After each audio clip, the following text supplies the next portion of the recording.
Офигеть, сегодня в Украине началась война. Каждый день он был опасен. Можно было в любой момент лишиться жизни. Це було все ближче, ближче. Я такой думаю, блин, и реально, и ты сидишь, и это вот, 10 километрах от тебя происходит. Я не знала, що брати з собою. 15 хвилин на роздуми, ти не знаєш, що брати в тебе ціле життя в цій квартирі. Было очень страшно, чтобы ничего не прилетело, чтобы нашу колонну не разбили. Дуже темно, все, якби літали ракети над головою. Я здесь начинаю все сначала, потом опять там. Мужчин не выпускают, женщин выпускают. Я тут нікого не знаю, у мене ні родичів, ні друзів. Нас поместили в этот дом для бездомных. И вот эти вот наркоманы между моих детей. Різні сни, сниться таке, що я там вдома і просто вибухи, все горить. Украина! Как можно отдать свое? Как можно забрать чужое? Это же преступление.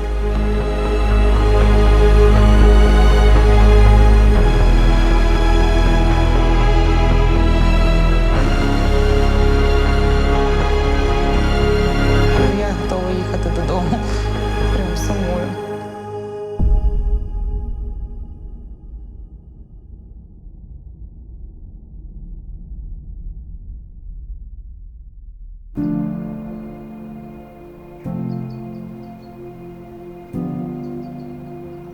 Меня зовут Наталья. Я сама родом из Мариуполя, из Украины. Сейчас я нахожусь и живу в городе Айленбурге, в Германии. Он небольшой город, здесь всего 14 тысяч населения. Я приехала сюда как беженка. Я не выбирала специально там страну, не тыкала пальцем по карте. Так получилось, что я совершенно случайно попала в Германию.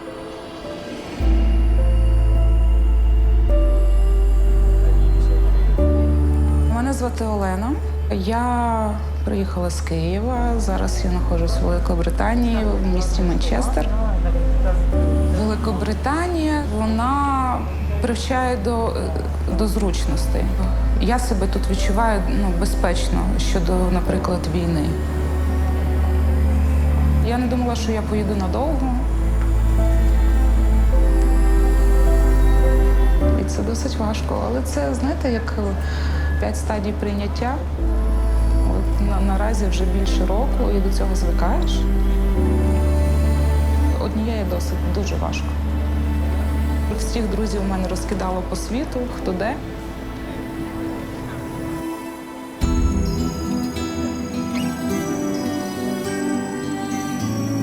Меня зовут Андрей, я с города Киев, Украина. И сейчас уже как 1 год я живу в городе Сантус, Бразилия.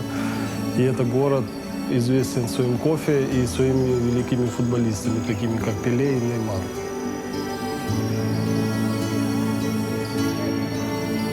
Мне здесь бывает очень одиноко, да. Но когда я созваниваюсь с какими-то друзьями из Украины, то, как там мои друзья живут, да, то я живу вообще в шоколаде. Когда-то была моя мечта все-таки жить в теплой стране, возле какого-то пляжа океанического и писать музыку. И я сам себе говорю, ты что, офигел? Что ты выделываешь? Мне нравится в Германии. Нравится столько всего непонятного. Язык, я с удовольствием его учу, хотя это очень тяжело. В Украине я работала учителем русского языка и литературы в школе. Я родилась и выросла в районе, который называется в Украине Донбасс. И это район русскоязычный. Восток Украины, он русскоязычный. Это Мариуполь, это Бердянск, это Донецк, это Харьков. Это был конец XIX века. На юге Российской империи было построено ряд металлургических заводов. И туда привозились люди со всей России. Они там остались жить, и новые поколения, и все разговаривали по-русски. А потом уже, когда уже пришел Советский Союз, тогда уже Советский Союз разделился на 15 республик. Эта территория, Донбасс, была территорией Украинской Советской Социалистической Республики. А потом это стало независимое государство Украина. Население так и осталось русскоязычным там. Но мы же жили в Украине, значит, мы были украинцами.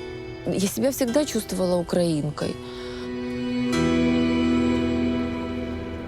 Я вважаю, що це війна точно не, як там було, спецоперація по звільненню російськомовних з України. Це, чесно, це якийсь бред просто. Це якийсь просто примітивний привід для населення. А ця війна, вона готувалася роками. Символіка українського прапору блакитно-жовтий. Блакитний – це колір неба, а жовтий – це пшениця, це пшеничні поля, це те, чим Україна багата.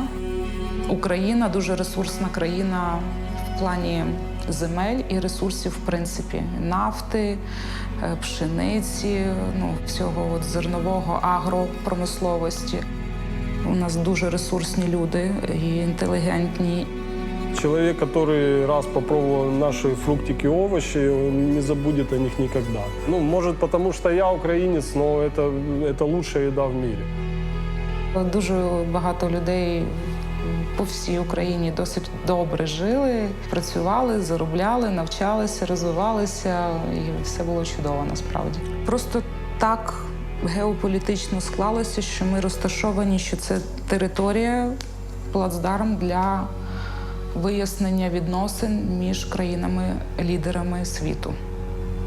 И вот это все время буферная зона. Ее постоянно то туда, то сюда хотят как-то это.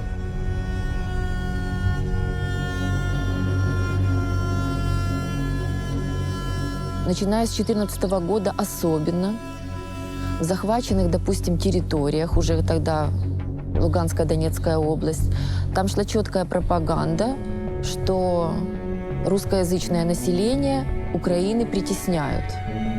Но это полный фейк. Пропаганда рассказывала, что там, если ты говоришь на русском, там во Львове тебя, на кол сажают или там вешают на площади, все нормально. Русский язык — это просто еще одно путинское оружие, как бомбы, как грады, как ракеты, как снаряды, чтобы нас попытаться задавить.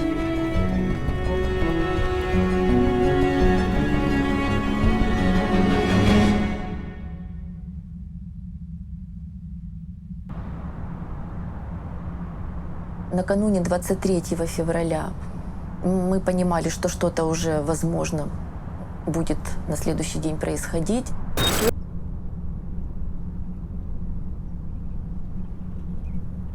Я сам ощущал, что что-то не то, что-то нечисто. Вот это прям в воздухе было пропитано. Тобто так, ми розуміли, що Росія сконцентрувала свої війська навколо наших кордонів, але ми не вірили, що почнеться війна, реальна війна у 21 столітті, тому... Самая огромная держава в мире. Что это даст России, если она нападет на Украину?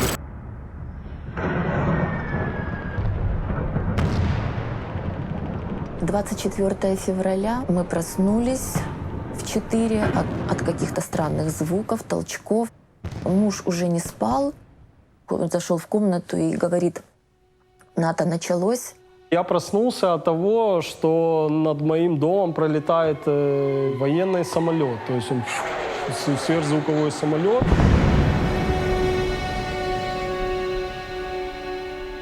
То есть ты чувствуешь, ты сразу же ощущаешь эту панику.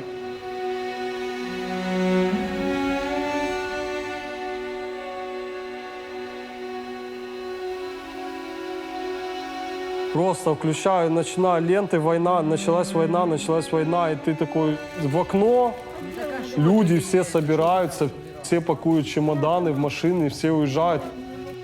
Иду в магазин, полки пустые, ничего вообще нету. Вообще просто пусто, ничего нема. И там вот буквально после обеда начинается бум-бум-бум, взрывы. Начинаются какие-то артиллерия работать. То есть дрожит земля, дрожат окна. И начинаются сирены, автомобилей. У тебя, тремор, ты весь дрожишь, ты что делать? То есть что делать, как быть? Началась война.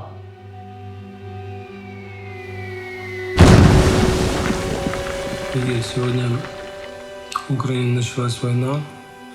В 20 километрах отсюда идут бои за аэропорт. И реально, 20 километров, то есть я видел вспышки. И где-то через 10 секунд такие плотные удары, очень крепкие. Дышу свежим воздухом, потому что реально тяжело дышать, что-то в груди сдавливает тебя. Но буду надеяться, что все будет окей. Некоторые дороги выглядят вообще вот так. Нам приходится... Полная блокада Мариуполя началась 1 марта. К нам в квартиру с мужем перешли наши дети с внуком и моей невестки мама. У нас отключили сначала свет, потом отопление отключили, воду отключили. Уже ничего не стало, ни интернета, ни связи, ничего уже не было. И еще и мороз такой сильный на улице, там же было и минус 12, и минус 10. Утро, конечно, начиналось рано. Потом это было приготовление завтрака на костре под домом. У меня был хлеб и была сыровяленая колбаса, которую мы еще до начала войны, наверное, купили. Я строго дозировала, я строго отрезала. Потом муж уходил на поиски воды. Вода же это на вес золота было. А если выпадал снег, мы выбегали на улицу. Я дома принимала этот снег и сваливала его в ванную, чтобы он растаял. Я даже не думала, что вода от снега может быть такая чистая. Да. Сочельник. 7 марта, подготовка к 8 марта завтрашнего. Весь двор отмечает. Но слава богу, все живы, все нормально.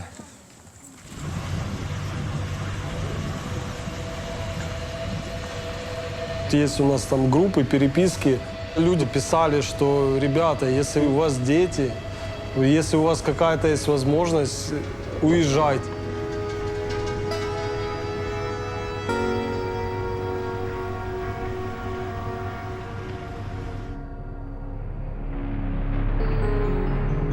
Каждый день он был опасен. Можно было в любой момент лишиться жизни. То есть ты вышел на 2 шага, отошел дальше, и ты мог погибнуть.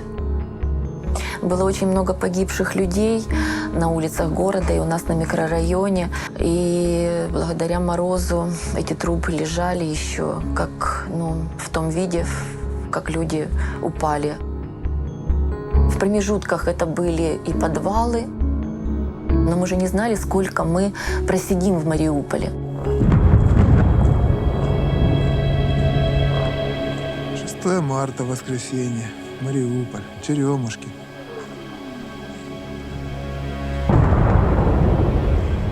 И так мы сегодня живем. Я думал, вчера был самый страшный день. Оказывается, сегодня.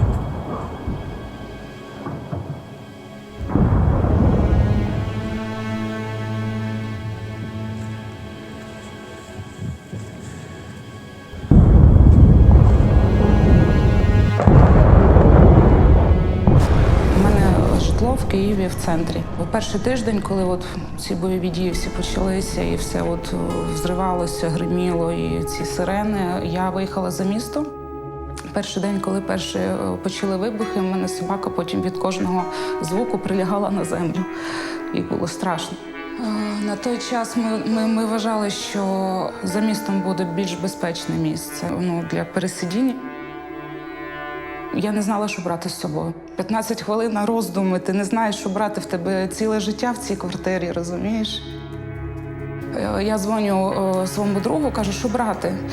А він каже, бери документи, бери Мішаню, це так звати мою собаку, і бери так, ніби ти виїжджаєш на 1 тиждень кудись відпочивати. Вже багато людей виїхало на захід України, і місце було реально переповнене. І всім треба укриття, всім треба їсти. Люди жили в кінотеатрах, в школах, в спортзалах, сім'ями. 5 марта мы выехали. Мы не брали никаких чемоданов, потому что тоже мы смотрели видео, как там просто люди оставляют чемоданы вот просто на вокзале, то есть потому что их не пропускают внутрь, потому что много людей, мало места, и людей надо эвакуировать.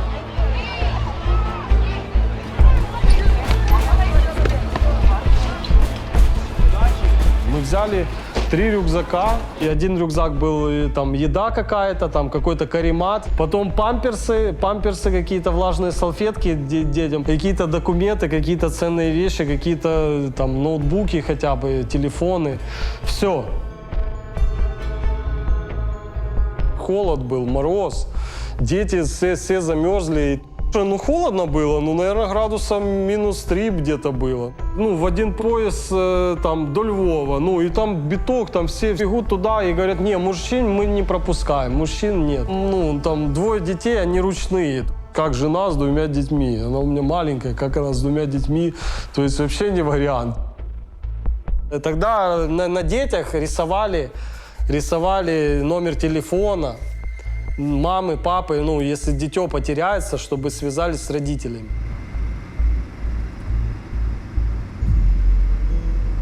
Я виїхала на машині за містом. Там у мого друга власний будинок і підвал. І в тому будинку ще приїхав його племінник з дружиною. У нас всього разом було 3 собаки з нами, 3 коти, дитина. І ми всі разом сиділи в підвалі. Проходив день за днем. В полной блокаде мы просидели 2 недели. Выехать из Мариуполя нам надо было хотя бы ради ребенка. Это было самое главное, чью жизнь необходимо было сохранить. Мы смогли выехать из Мариуполя только 14 марта. Я любила свой город, я люблю свое море. Я не хочу выезжать в день, когда будут за мной падать там осколки, ракеты в какую-то пасмурную погоду. Я хочу оставить этот город вот солнечным, таким, каким я его люблю. Мы утром встали, поднялись, как всегда, под гул самолетов, под грохот какой-то, под грохот этих снарядов. И это был очень такой морозный день, но это был солнечный день. А потом на какой-то момент все стихло. Начался какой-то сюр. У нас же Приазовская возвышенность, и там холмы такие красивые. Вообще говорю, что это самое красивое место в Украине. У нас Азовское море редко бывает синего цвета. Но вот в тот день оно было синим. Муж говорит, посмотри, как искрится море. И я, когда действительно оно искрилось, оно переливалось, оно было настолько красиво. И я вот его именно таким и запомнила.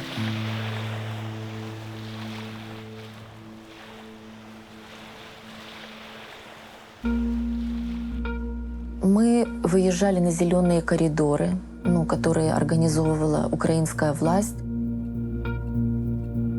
Мы приезжали на пункты сбора, и нам говорили, что зеленый коридор, к сожалению, отменяется, потому что российская сторона обстреливает путь следования гуманитарной колонны. Тогда мы стали понимать, что нам нужно каким-то образом выезжать самим. И вот таким образом уже из Мариуполя мы выехали, у нас где-то было 10 или 12 машин.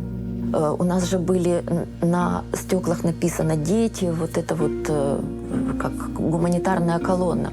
Нам нужно было добраться в Днепр. Было очень страшно, чтобы ничего не прилетело, чтобы нашу колонну не разбили. Вот, потому что мы слышали грохот этот, раскаты снарядов, раскаты разорвавшихся ракет и бомб, мы все это слышали.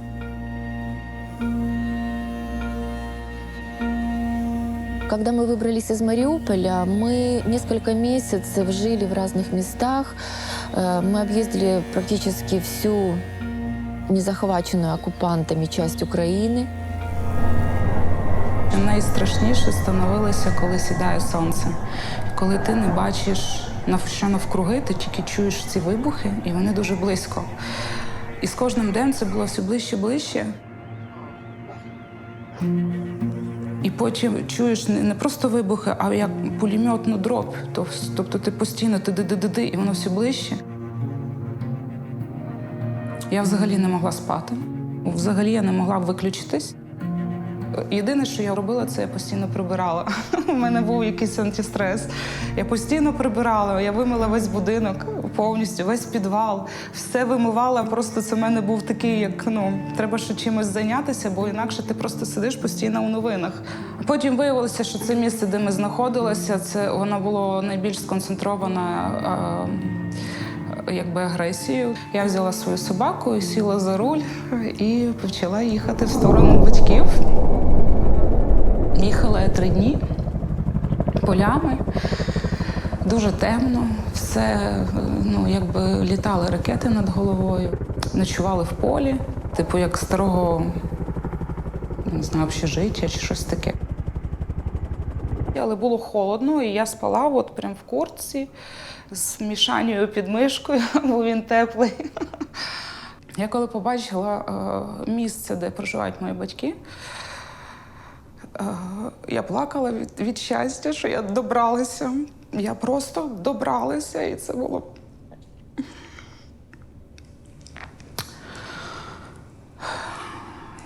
Я дзвоню мамі і кажу: «Мам, я приїхала».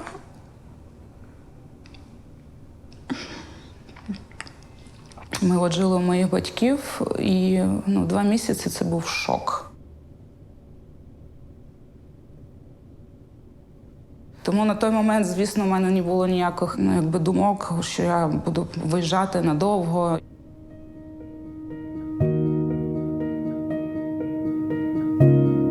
Я в Великобританію приїхала у травні 2022 року. У 2016 році в мене була можливість приїхати вперше в Лондон. На 2 тижні я вивчала англійську мову по спеціальній програмі. Коли почалася війна, і мені подзвонила моя викладач з англійської, вона дуже переживала, був шок просто у людини. Вона мені сама запропонувала, що якщо я можу хоч якось тобі допомогти, посприяти, щоб ти покинула це місце. Потім з'явилася ця схема, Великобританія відкрила для українців, це Home for Ukraine. Маєте право проживати у спонсора 6 місяців, і за це держава оплачує спонсору 350 фунтів за людину, і я можу виступити твоїм спонсором і зможу приїхати у Великобританію. Якщо чесно, я навіть не вагалася. Мені було все одно, куди їхати, тому що це жах. Ми з нею навіть домовилися, що вона мені зможе допомогти тільки місяць. І, в принципі, так це достатньо, чого б ні, за місяць точно все вирішиться. І я не думала, що я поїду надовго.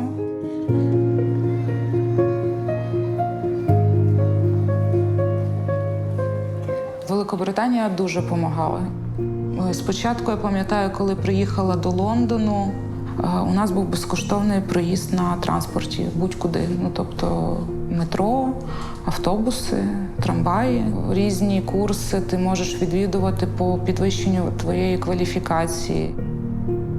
Сім-карту отримала, там спортзал знайшла першим ділом. 200 фунтів від канціла готівкою.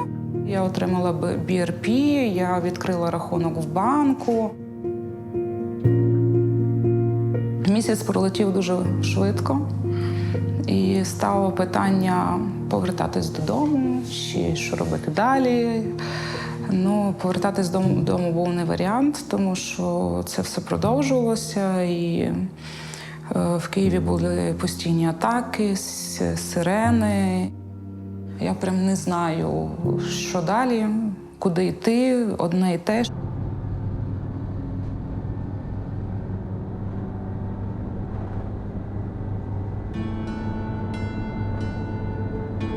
Я попала в Германию, ну, можно сказать, случайно. Мы искали себе место для жизни, искали работу. Очень сложно было найти работу. Однажды позвонила мне моя подруга. Она жила и живет сейчас в Праге.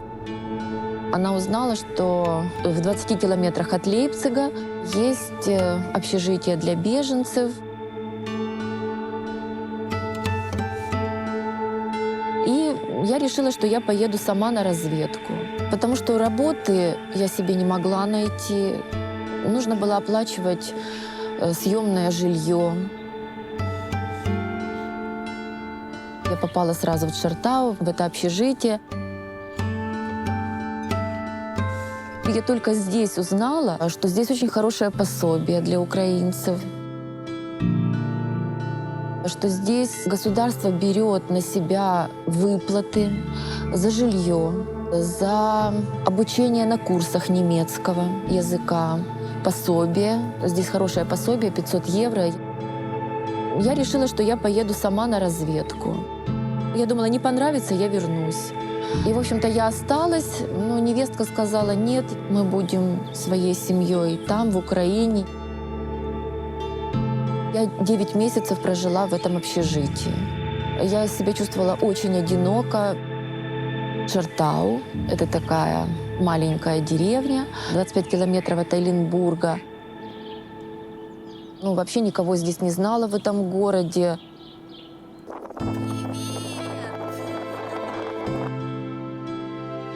Так как муж у меня еще призывного возраста, и годен, комиссия военная его признала годен к военной службе, мы поэтому не можем пока быть вместе, потому что его просто в связи с военным положением не выпускают из Украины. Ни в отпуск, никак не выпускают. Только я могу к нему приезжать на короткие промежутки времени. Алло. Приветик. Ты можешь говорить? Ты там отошел, да?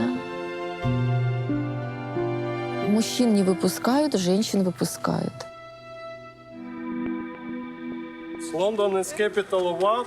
From which country? Велика Британія. Велика Британия, бачишь?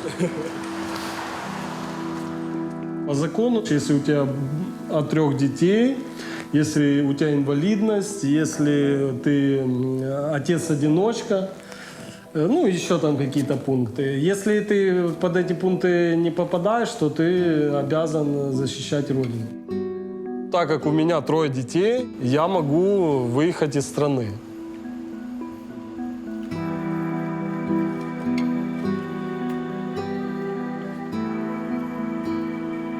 Я сильно одного пожелал, для того, чтобы дети все-таки выжили. Почему именно Бразилия? Дело в том, что у меня жена, она бразильянка. У нас не было документов для проезда за границу, но бразильское посольство за ночь сделали проездные, временные, чтобы дети могли покинуть страну.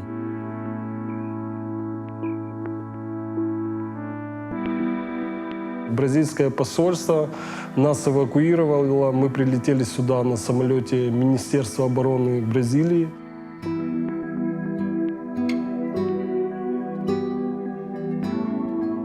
Скажем так, в Бразилию лететь с Европы – это очень долгий путь, очень сложный.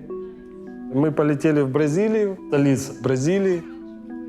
Очень жарко было. Нас встретили живой музыкой, какой-то военный оркестр играл, фуршет накрытый, где там кошинья, вот эта вся их еда. И затем нас встречал президент Болсонаро. Мне тянул первый дядечка руку, и потом, как оказалось, это был президент этой страны. И я даже никому там руки не пожал, потому что я был занят, у меня дитё, сумки.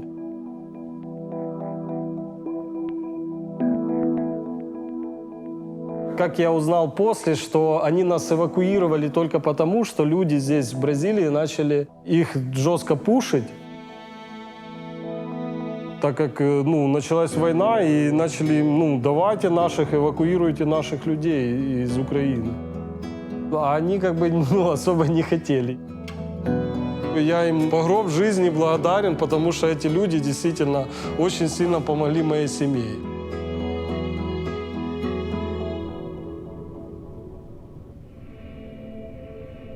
Моя спонсор дала мені ще місяць, дата, і ти маєш виїхати. І це становиться реальною проблемою. Хочеш орендувати житло, навіть кімнату, ти не можеш цього зробити просто. Люди мені просто відмовляли, тому що немає роботи, тому що з України. Але навіть коли я звернулася до Resettlement Worker, він мені запропонував 3 варіанти. Знайти іншого спонсора, що найбільш нереальне, тому що на той момент спонсори були вже всі зайняті.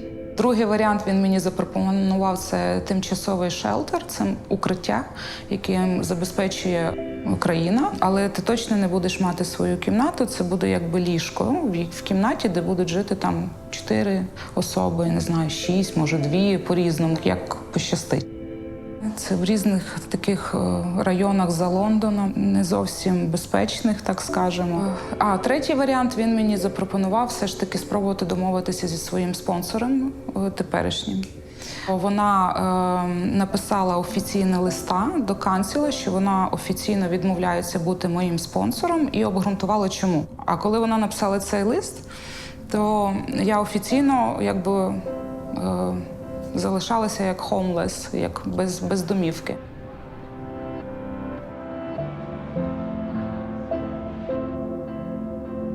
Я 9 месяцев прожила в Шартау. Там я прожила в общежитии, а потом нашла квартиру в Эйленбурге, переехала в Эйленбург.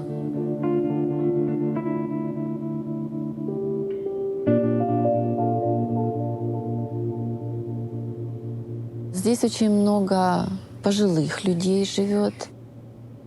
И мне нравится, что этим людям здесь устроен очень хороший уход.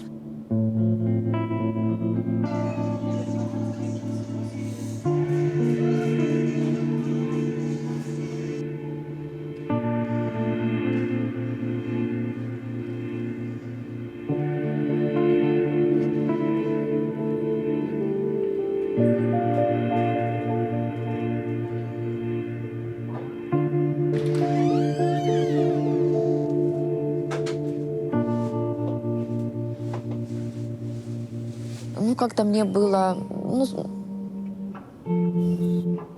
как-то не по себе было мне из-за этого одиночества.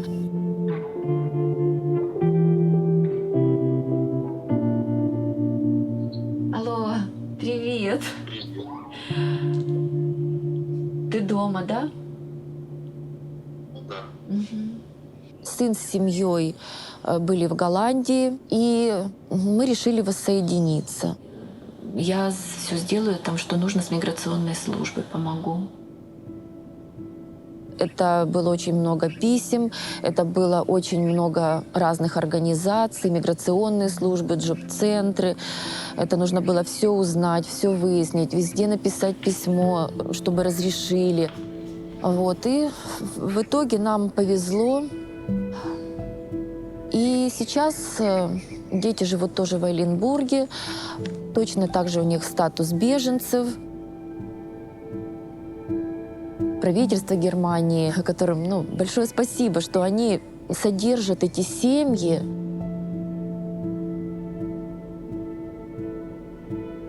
Если война застанет людей где-то в каком-то месте, то желательно, чтобы все члены семьи были рядом.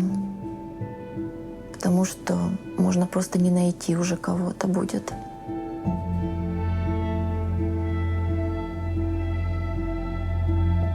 Я хотела написать, что люди, которые выезжают из своих домов, что вы не знаете, что вас ждет дальше и что будет с вашими домами дальше. И что, возможно, что это как у меня, ничего не останется. Возьмите с собой какие-то дорогие сердцу вещи. Возможно, что-то связи поколений какие-то, что-то такое семейное. Потому что вы за ними будете очень сильно страдать. Мне на данный, мне нечего своему внуку показать уже, какие у него были пра его, хотя там фотографии были еще с начала XIX века, еще с Российской империи.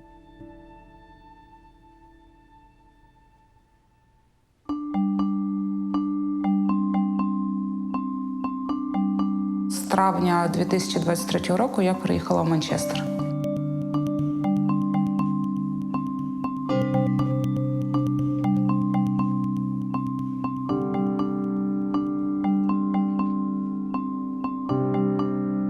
Манчестер відчувся більш ближчим до Києву по енергетиці. Люди дуже привітні.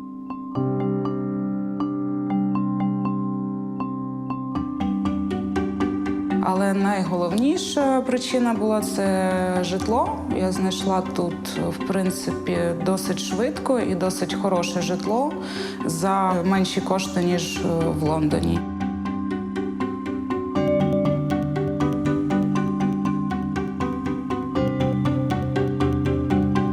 Ця квартира була оплачена за 6 місяців, і вже 3 місяці я тут, і 3 місяці я в пошуку роботи. Що буде через 3 місяці, я не знаю. У мене власне житло в Києві, квартира. У мене проекти міжнародні компанії. Я відкрила свою студію дизайну, інтер'єрів. Люда зуби чистила? Помішання був як символ моєї студії. І в мене навіть були клієнти, які в договір прописували пункт, щоб я на всі перемовини, на об'єкти приїжджала з Мішанею.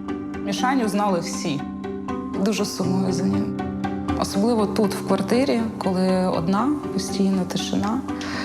І іноді здається, що там десь зараз Мішаня вибіжить.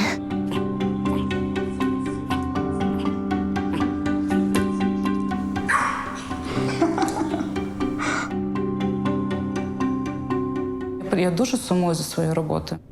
Я ніколи не думала, що коли в тебе багато досвіду, знань, і, в принципі, є нормальна розмовна англійська мова, і немає цього бар'єру, тобі можуть відмовити у роботі, тому що ти overqualified, or overwhelming experience. Тобто це як стіна якась непробивна. І дуже багато українців з цим зіштовхнулося. Це реальна проблема. Я, наприклад, 12 років будувала своє життя в Києві.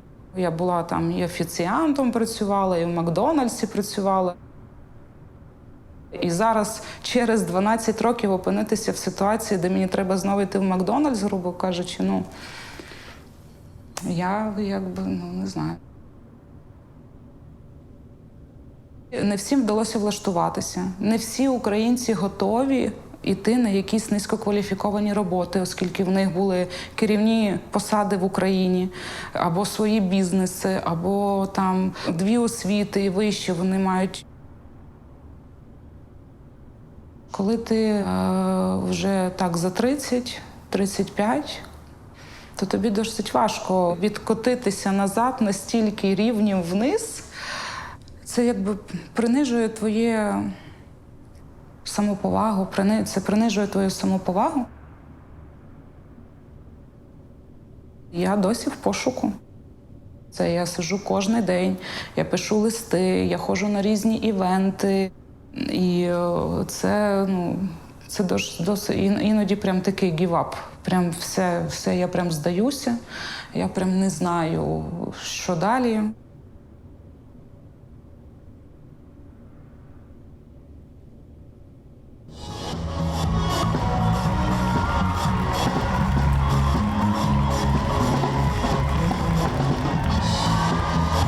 Я хотел путешествовать, я попутешествовал. Я хотел качать стадионы, я качал стадионы. То есть я хотел играть с известными артистами, я играл с известными артистами. Я всю жизнь тяжко работал, чтобы там заработать на квартиру. И из-за войны я всего этого лишился, я все потерял. Нас поместили в этот дом для бездомных. Это отдельная тоже история, это травма, антисанитария, грязь. И вот в этом месте я переживал за детей. Мне пришлось обратиться к психотерапии.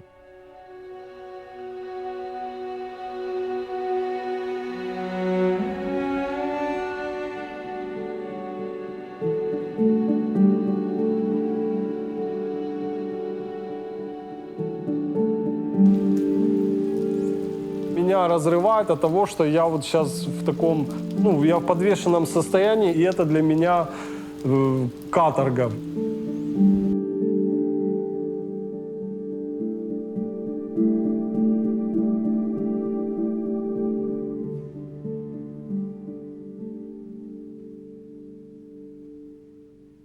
Я безумно скучаю за Украиной. Дело в том, что там, где ты родился, вырос, ты все знаешь. Все родное, все свое, все люди, ты знаешь менталитет. Ты эмигрируешь, да, и это приравнивается к очень сильному стрессу, это приравнивается к потере близкого человека.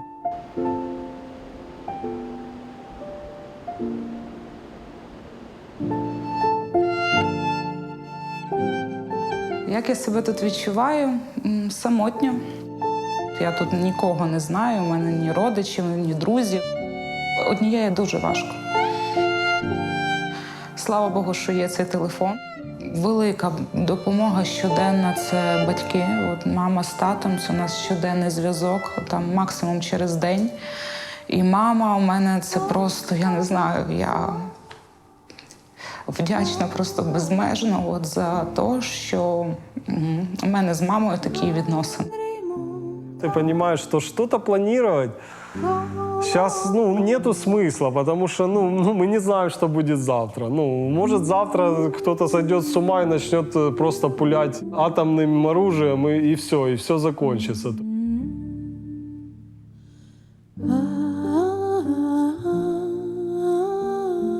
Мне война снится до сих пор. Вот мне позавчера снилась война.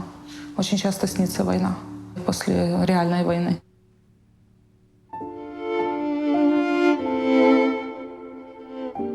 Різні сни. Сниться таке, що я там вдома і просто вибухи, все горить, і я кудись біжу.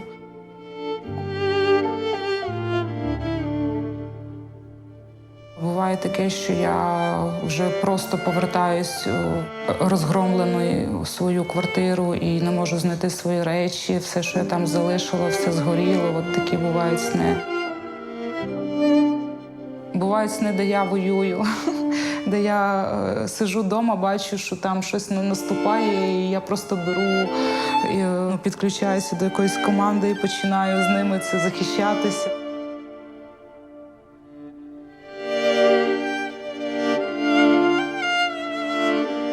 Когда мы еще находились в Мариуполе, мы всегда старались оберегать ребенка, чтобы он меньше слышал грохота, взрывов. Но это было невозможно не слышать.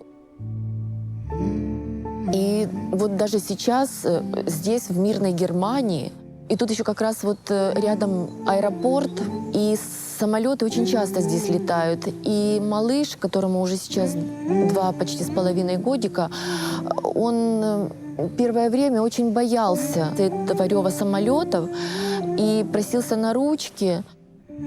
Мы ему объясняли, что это хорошие самолеты, что не нужно бояться. Просто нужно, чтобы время пройти. У него, возможно, какие-то ассоциации просто вот еще остаются.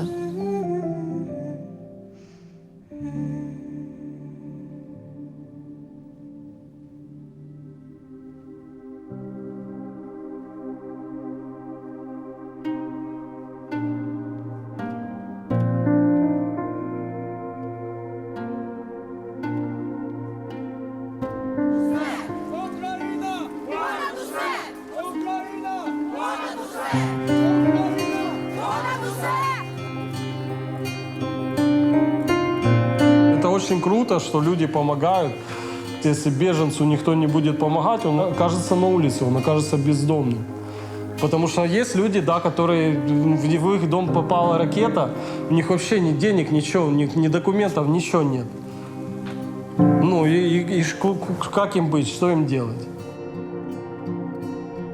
Такі люди, які от допомагають в такий час, це дуже цінно і дуже вдячність велика. Англійські люди, от що я помітила, вона дуже емпатична нація. От вони так співчувають, вони дуже толерантні. Спочатку от цей шок, ці новини заповнили повністю ефіри. Люди відкрили свої домівки, щоб прийняти, допомогти. Але з часом зараз вже воно якось... Люди втомилися, і це відчувається. Люди втомилися від цих новин, втомилися від кризи, яка прийшла із-за війни в Україні. Є знайомі, які так знаходяться зараз там, в різних точках, в гарячих.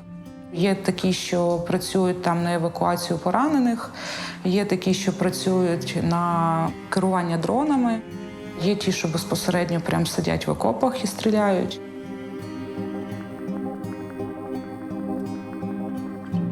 Від того розуміння, що це йдуть на війну люди, власники компаній, успішні бізнесмени, люди з освітою. Я, власне, співпрацювала з цими людьми. І коли я бачу, що вони там десь на передовій, чесно, душа болить просто.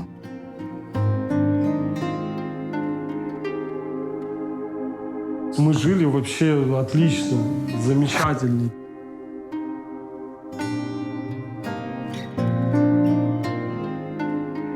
Друзья, которых я знал, да, вот погибли уже на фронте, знакомые мои.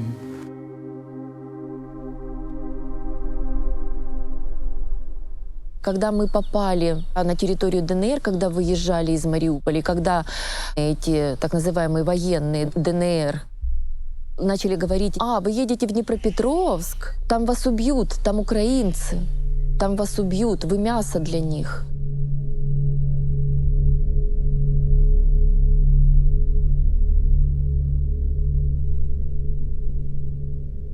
Именно русскоязычное население они и уничтожили в итоге. Ведь они же сначала все забрали у людей, а потом за буханку хлеба они вынуждают их петь гимны России за кусок хлеба, за тарелку супа. Я не понимаю, почему украинцев называли нацистами. Для меня слово «нацист» вообще-то связан с фашистской Германией, еще с Гитлером. Мы видели, что они делают, как они сбрасывают эти бомбы на город, как они ракеты пускают, как они разрушают жилые дома. И вот тогда у нас еще родилась вот фраза эта, что это русский нацизм, русский фашизм.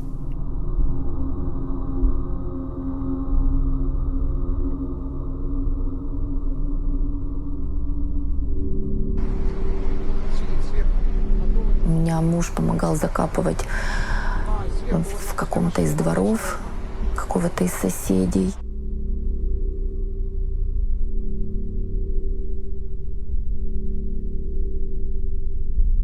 Мне очень обидно, что пришли люди на нашу землю, говорящие на этом же языке, и просто все испортили.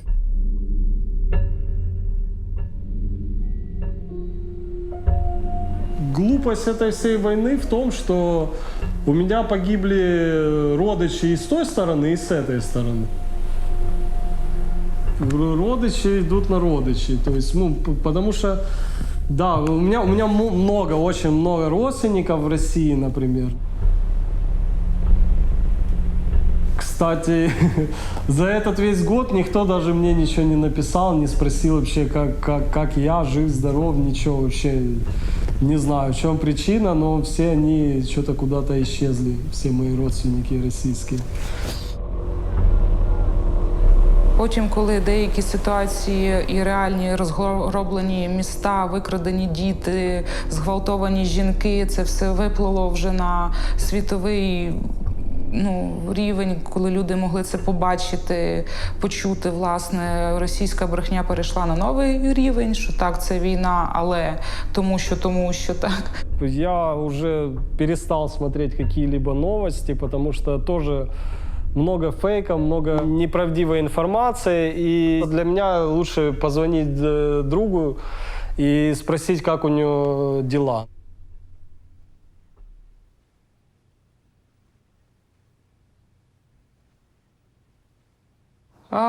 Де я бачу себе через 5 років? В ідеалі я би хотіла повернутися в Україну.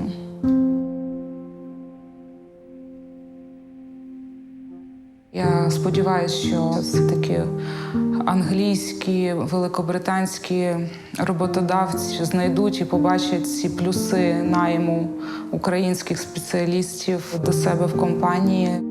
І я сподіваюся, що я знайду можливість тут взяти для себе і поділитися. І з цим всім потім поїхати в Україну.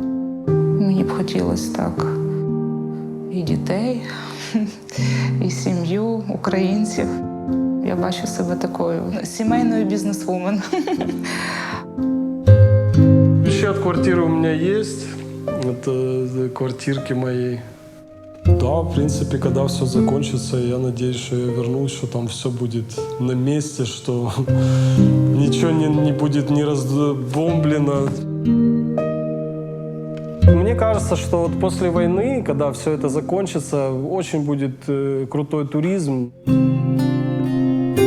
Я вірю в те, що після перемоги ми, українці, станемо ще сильнішими і піднімемо нашу націю і економіку, і зможемо стати сильною, процвітаючою країною. Пока нет этого конца, окончания, пока не виден этот конец войны, я не вижу себя ни через год, ни через 2, ни через 3. Я не понимаю, что будет. Знаете, жизнь оказалась такая непредсказуемая. Ну что ж, такая жизнь. Так вот получается, что все время нужно начинать все сначала. Но это какой-то опыт жизненный. Я в Мариуполь уже жить не вернусь. Это точно. Это город, превращенный в кладбище. Я не хочу возвращаться на кладбище. Того города Мариуполя, который я помню, в котором я жила, его просто не существует. Он стерт с лица земли.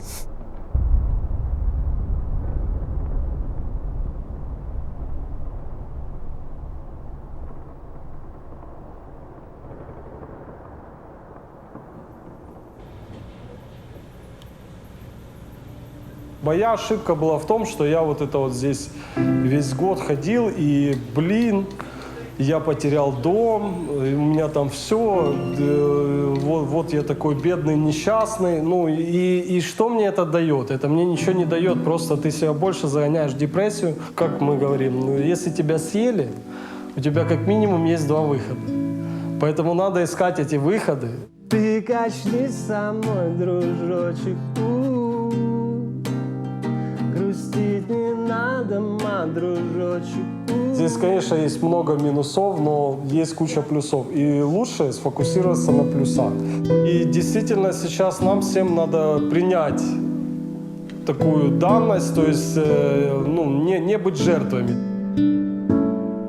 Тем более мы, люди, которые пережили войну, которые война нас не убила, и нам дан шанс. То есть и мы должны этот шанс использовать на все 100%. На все 100%.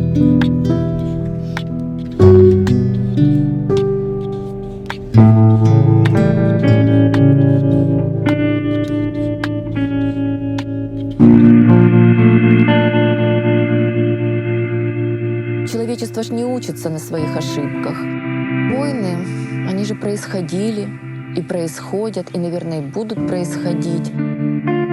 Существуют люди завистливые, жестокие, глупые, ненавистные. Существуют люди жадные, которым хочется больше, больше, больше. И они не могут себя угомонить. А когда у них не получается получить это больше, они идут войной на другие народи. Це політика, це бізнес, це багато пауер. Україна по факту получилася як плацдарм для розбору польотів. Серце розривається від того, що відбувається.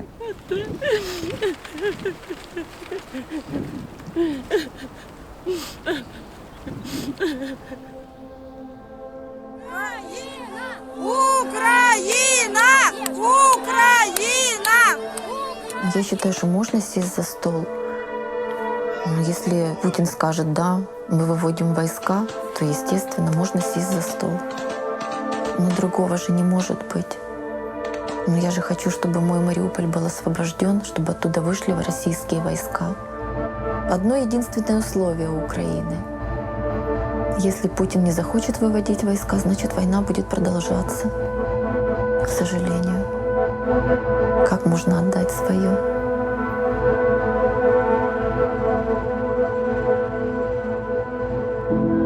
Как можно забрать чужое?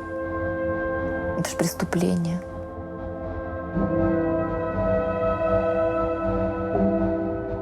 И покориться сильному, ну, он тогда все заберет.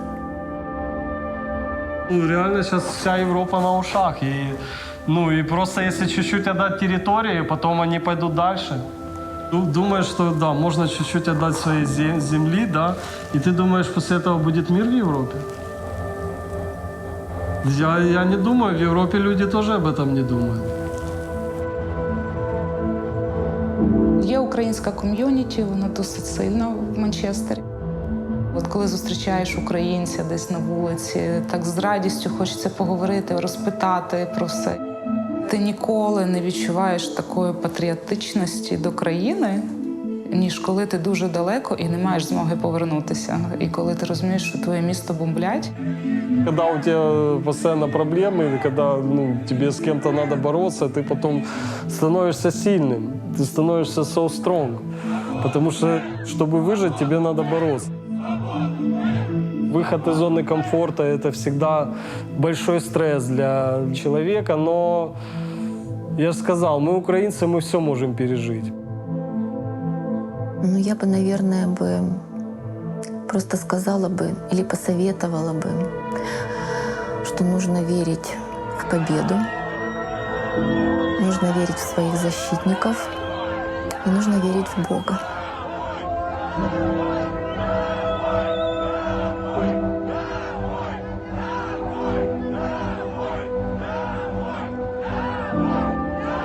Если я раньше думала, что Родина — это там, вот, где я родилась, что это Мариуполь, то здесь, в Германии, во время войны, я понимаю, что Родина, наверное, это вся Украина. Это вся Украина. Я буду рада вернуться к себе в страну, к своему мужу.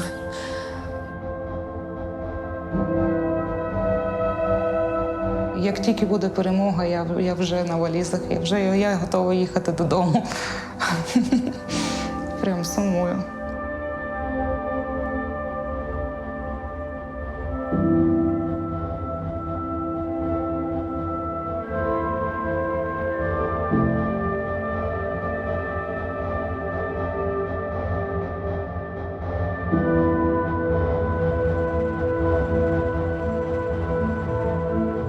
Thank you.